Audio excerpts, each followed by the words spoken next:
ಉಪಾಸ್ಮಹೇ ನರಸಿಂಹಾಖ್ಯಂ ಬ್ರಹ್ಮ ವೇದಾಂತ ಗೋಚರಂ ಭೂಯೋ ಲಾಳಿತ ಸಂಸಾರ ಛೇದ ಹೇತುಂ ಜಗದ್ಗುರುಂ ಶ್ರೀ ವಿದ್ಯಾಂ ಜಗತಾಂ ಧಾತ್ರೀಂ ಸರ್ಗಸ್ಥಿತಿ ಲಯೇಶ್ವರೀಂ ನಮಾಮಿ ಲಲಿತಾಂ ನಿತ್ಯಂ ಭಕ್ತಾನಾಂ ಇಷ್ಟದಾಯಿನೀಂ ಶ್ರುತಿ ಸ್ಮೃತಿ ಪುರಾಣಾನಾಂ ಆಲಯಂ ಕರುಣಾಲಯಂ ನಮಾಮಿ ಭಗವತ್ಪಾದ ಶಂಕರಂ ಲೋಕಶಂಕರಂ.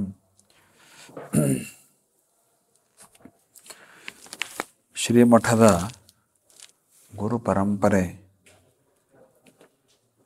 ಒಂದು ಲೆಕ್ಕದಲ್ಲಿ ಅನಾದಿ ಗುರು ಪರಂಪರೆ.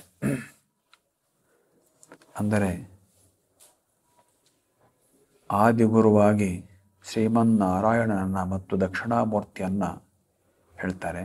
ದಕ್ಷಿಣಾಮೂರ್ತಿ ಅಂದರೆ ಶಿವನ ಒಂದು ಅವತಾರ, ಜ್ಞಾನಾವತಾರ. ಅಲ್ಲಿಂದ ಬ್ರಹ್ಮ, ವಸಿಷ್ಠ ಹೀಗೆ ಪ್ರಾರಂಭ ಆಗ್ತದೆ. ಮುಂದೆ ಶಂಕರಾಚಾರ್ಯರು ಅದನ್ನು ಊರ್ಜಿತ ಅವಸ್ಥೆಗೆ ತಂದರು. ಶಂಕರಾಚಾರ್ಯರ ನಂತರ ಈ ಮಠದ ಇತಿಹಾಸದಲ್ಲಿ ಬರುವ ಹಾಗೆ ಭಾಸ್ಕರೇಂದ್ರ ಸರಸ್ವತಿಗಳು ಎಂಬ ಶಿಷ್ಯರು ಅವರಿಗಿದ್ದರು ಅಂತ. ಅವರ ಶಿಷ್ಯರು ವಿಶ್ವವಂದ್ಯ ಸರಸ್ವತಿಗಳು. ಹೀಗೆ ಶಂಕರಾಚಾರ್ಯರಿಂದ ಈ ಪರಂಪರೆ ಕಾಶಿಯಲ್ಲಿ ಪ್ರಾರಂಭಗೊಂಡಿತು.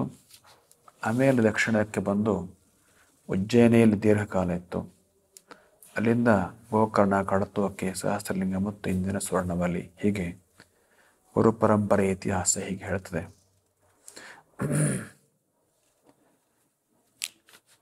ವಿಶೇಷವಾಗಿ ಗೋಕರ್ಣ, ಕಡತೋಕೆ ಮತ್ತು ಸಹಸ್ರಲಿಂಗ ಮಠಗಳ ಬಗ್ಗೆ ಇತ್ತೀಚೆಗೆ ಒಳ್ಳೊಳ್ಳೆ ದಾಖಲೆಗಳು ಸಿಕ್ಕಿದ್ದಾವೆ. ಸಹಸ್ರಲಿಂಗಕ್ಕೆ ಬಂದಾಗಿನಿಂದ ಇಂದಿನವರೆಗಿನ ಎಲ್ಲ ದಾಖಲೆಗಳು ದಿನಾಂಕಗಳಿಗೆ ಅನುಸಾರವಾಗಿ ಜೋಡಣೆ ಮಾಡಲಿಕ್ಕೆ ಸುಲಭ ಆಗುವಷ್ಟು ಮಟ್ಟಿಗೆ ದಾಖಲೆಗಳು ಸಿಗ್ತವೆ. ಐತಿಹಾಸಿಕವಾಗಿ ಒಂದಷ್ಟು ಸಮಸ್ಯೆಗಳು ಅಂದರೆ ಗೊಂದಲಗಳು ಇದ್ದಾವೆ. ಇತಿಹಾಸಕಾರರೊಳಗನೆ ಭಿನ್ನ ಅಭಿಪ್ರಾಯಗಳು ಇದ್ದಾವೆ. ಸಾಮಾನ್ಯ ಅಭಿಪ್ರಾಯದಂತೆ ಈಗ 53 ಗುರುಗಳಾಗಿದ್ದಾರೆ, ನಾವು 54ನೇವರು ಅಂಥೇಳಿ ನಿರ್ಧಾರ ಮಾಡಿದ್ದಾರೆ. ಶಂಕರ ಭಗವತ್ಪಾದರ ಅದ್ವೈತ ತತ್ವ ಪ್ರಚಾರಕ ಒಂದು ಗುರು ಪರಂಪರೆ ಇದು. ಈ ಪರಂಪರೆಯಲ್ಲಿ ಸನ್ಯಾಸ ದೀಕ್ಷೆಯ ಕುರಿತು ಹೇಳುವುದಾದರೆ,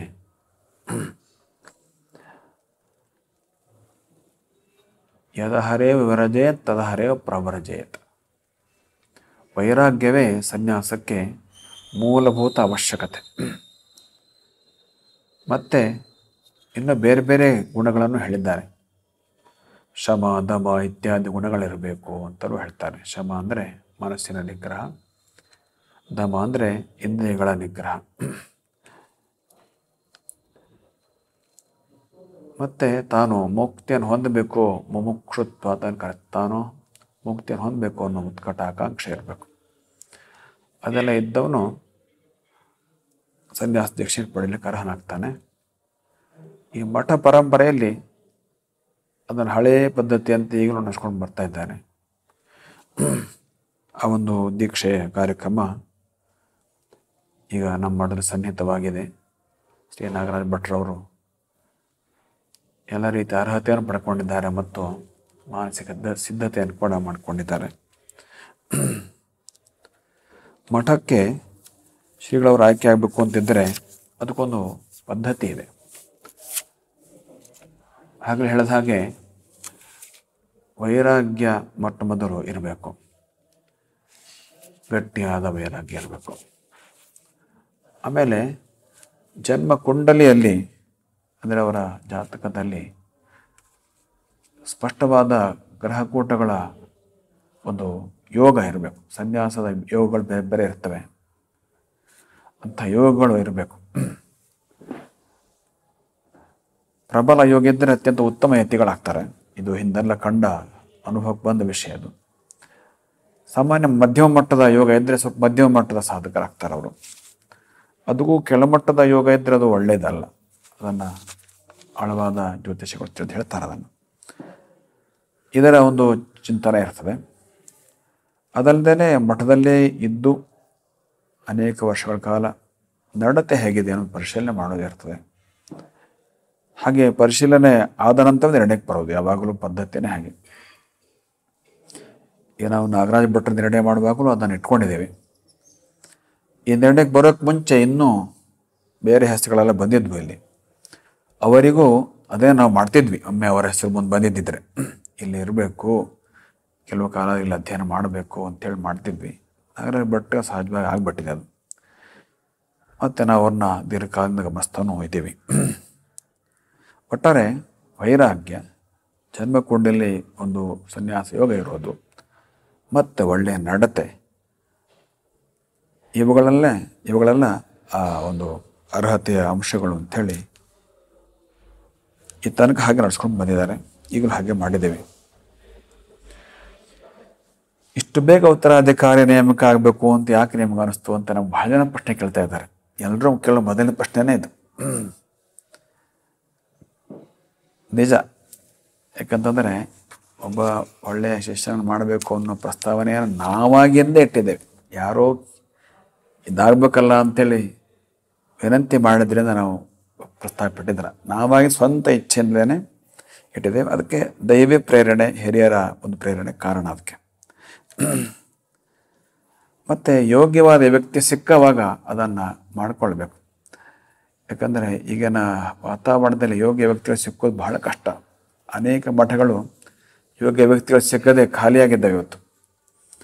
ಅಂಥ ಒಂದು ಸ್ಥಿತಿ ನಮ್ಮ ಮಠಕ್ಕೆ ಬರಬಾರ್ದು ಅನ್ನೋದು ನಮಗೆ ಬಹಳ ದಿವಸದಿಂದ ಇರುವ ಒಂದೊಂದು ಕಳಕಳಿಯಾಗಿತ್ತು. ಹಾಗಾಗಿ ಅರ್ಹ ವ್ಯಕ್ತಿ ಸಿಕ್ಕಾಗ ನಾವು ಅದು ಮಾಡ್ಕೊಂಡ್ಬಿಡ್ಬೇಕು ಅನ್ನೋದು, ಅದು ಕೂಡ ನಾವು ಬೇಗ ಮಾಡೋದಕ್ಕೆ ಒಂದು ಇನ್ನೊಂದು ಕಾರಣ. ಮತ್ತು ಸರಳವಾದ ಒಂದು ವಿಷಯ ನೋಡಿ, ಈಗ ದಂಪತಿಗಳು ಬೇಗ ವಿವಾಹ ಆಗಿ ಬೇಗ ಮಕ್ಕಳನ್ನ ಪಡಿಬೇಕು. ಬೇಗ ಮಕ್ಕಳನ್ನ ಪಡೆದ್ರೆ ಏನು ಪ್ರಯೋಜನ? ಆ ಮಕ್ಕಳಿಗೆ ಸರಿಯಾದ ಮಾರ್ಗದರ್ಶನ ಕೊಡ್ಲಿಕ್ಕೆ ಸಾಧ್ಯ ಆಗ್ತದೆ. ದೀರ್ಘಕಾಲ ತನಕ ಮಾರ್ಗದರ್ಶನ ಕೊಡ್ಲಿಕ್ಕೆ ಆಗ್ತದೆ. ಮತ್ತು ಬೇಗ ಅವನಿಗೆ ಜವಾಬ್ದಾರಿ ಹಸ್ತಾಂತರ ಮಾಡ್ಲಿಕ್ಕಾಗ್ತದೆ.